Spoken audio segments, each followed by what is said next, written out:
vous allez ouvrir votre fichier de PicBee à la séquence 113 et on commence par les ronds.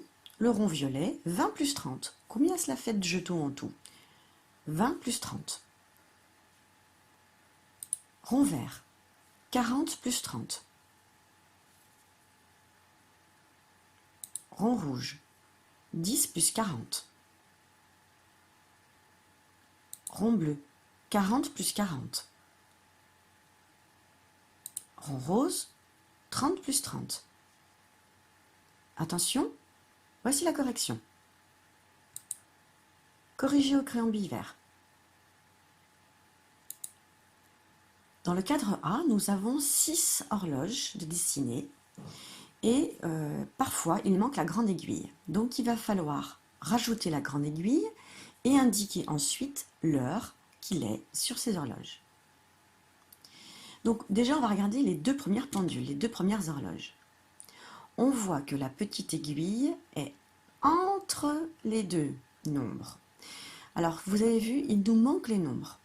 Donc moi je vous conseille d'écrire en tout petit les nombres manquants. Ici c'est le 1, ici c'est le 2, là c'est le 3, là c'est le 4, là c'est le 5, là c'est le 6, 7, désolé, hein, je ne peux pas bien écrire avec ma souris, le 8, 9, 10 et le 11.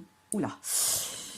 Alors, donc, une fois que vous avez écrit les nombres partout sur vos horloges, vous pouvez plus facilement voir la place de vos aiguilles. Donc, la petite aiguille est entre le 2 et le 3. C'est pour ça que, comme elle n'est pas sur le 2, elle n'est pas sur le 3, on sait que notre aiguille des minutes, elle est à la moitié de son chemin. Parce qu'elle est bien au milieu, bien évidemment. Hein. Donc, comme elle est bien au milieu, on sait que l'aiguille des minutes est à moitié de son chemin, donc elle est sur le 6. Donc, on a tracé l'aiguille des minutes en direction du 6. Et on sait qu'il est 2 heures plus quelque chose, plus la moitié. Donc, il est 2 heures et demie. D'accord ? Donc, maintenant, on passe à la deuxième horloge. Donc, vous pouvez vous aussi recommencer en mettant le 1, le 2, le 3, le 4, etc. On voit ici que l'aiguille des heures, c'est la plus petite. Hein. Je vous rappelle que l'aiguille des heures, c'est la plus petite. L'aiguille des heures indique le 3. Et la grande aiguille, du coup, est sur le 12, puisqu'elle est parfaitement sur le 3, l'aiguille des heures. Donc là, il est environ 3 heures. Alors, pourquoi on a mis « il est environ » ? Parce que c'est pas très précis. L'aiguille pourrait être juste après, et donc il pourrait être 3h01. Donc on met qu'il est environ 3 heures. Voilà, il est à peu près 3 heures. Donc on a tracé l'aiguille des minutes en direction du 12. Et comme l'aiguille des heures, elle est pile poil sur le 3, il est 3 heures. Maintenant, vous allez faire le même travail ici. Donc, je vous laisse réfléchir. L'aiguille, est-ce qu'elle est bien sur le 3 ou est-ce qu'elle est bien sur le 4 ? Elle est en plein milieu. Du coup, où va se trouver l'aiguille des minutes? Est-ce qu'elle va se trouver sur le 12 ou est-ce qu'elle va se trouver à la moitié de son parcours? Comme l'aiguille est à la moitié, elle est au milieu, mon aiguille des minutes, elle va être sur le 6. Donc je vous demande de me le faire au crayon de papier et de la faire grande. Il ne faut pas qu'elle soit aussi petite que l'aiguille des heures, sinon on va les confondre. Donc l'aiguille des minutes, elle va jusqu'au bord du cadran. Donc là, il est quelle heure du coup? Est-ce qu'il est 3 heures pile? Est-ce qu'il est 4 heures pile? Ou est-ce qu'il est 3 heures plus quelque chose? Il est 3 heures et demie. Donc nous, on va écrire 3 heures et demie. 3 heures et demie.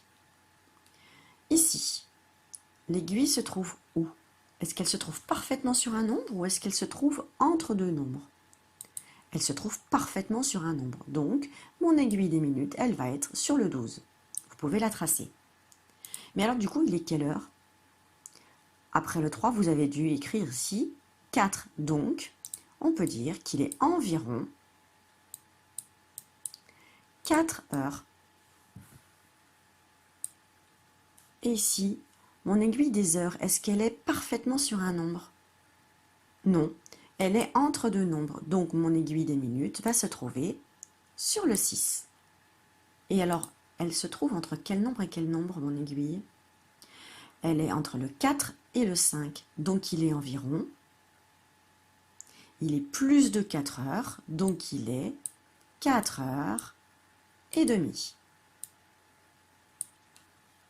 Et ma dernière horloge, mon aiguille des heures est pile poil sur quel nombre? Sur le 5. Donc mon aiguille des minutes va se trouver sur le 12. Et comme elle est sur le 5, eh bien il est environ 5 heures.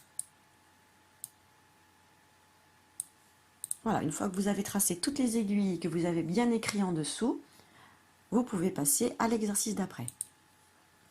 Donc nous avons vu hier comment placer nos additions. Je vous ai juste mis un petit code de couleur pour vous dire que le 68 plus 23 devait s'écrire ici.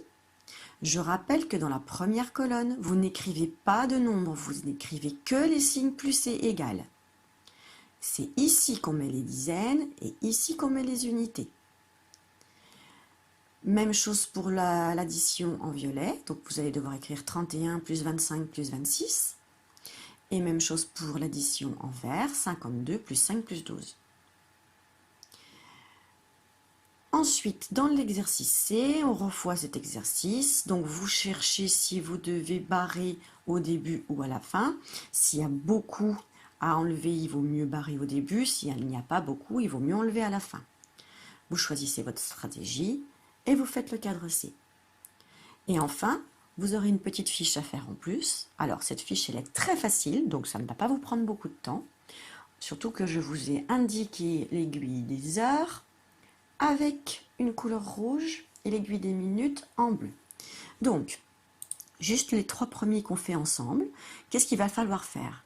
Il va falloir regarder où se trouve l'aiguille des heures. À chaque fois, vous verrez, vous n'avez pas d'aiguille bleue sur les 30. Vous avez vu, toutes les aiguilles bleues sont sur le 12. Donc, à chaque fois, ça sera des heures pile. Donc, là, il est, l'aiguille, elle indique 11. Donc, il est 11 heures. Là, il est 3 heures. Là, il est 9 heures. Bon, vous avez vu, hein, cette fiche, elle est ultra facile. Il n'y a qu'ici où je n'ai pas mis le mot heure. Pourquoi? On ne dit pas il est 12 heures. Qu'est-ce qui se passe quand il est 12 heures et qu'on va à la cantine? On dit qu'il est midi. Eh bien, midi, ça s'écrit comme ça s'entend. M-I-D-I. Donc, je vous laisse écrire midi. Vous avez terminé.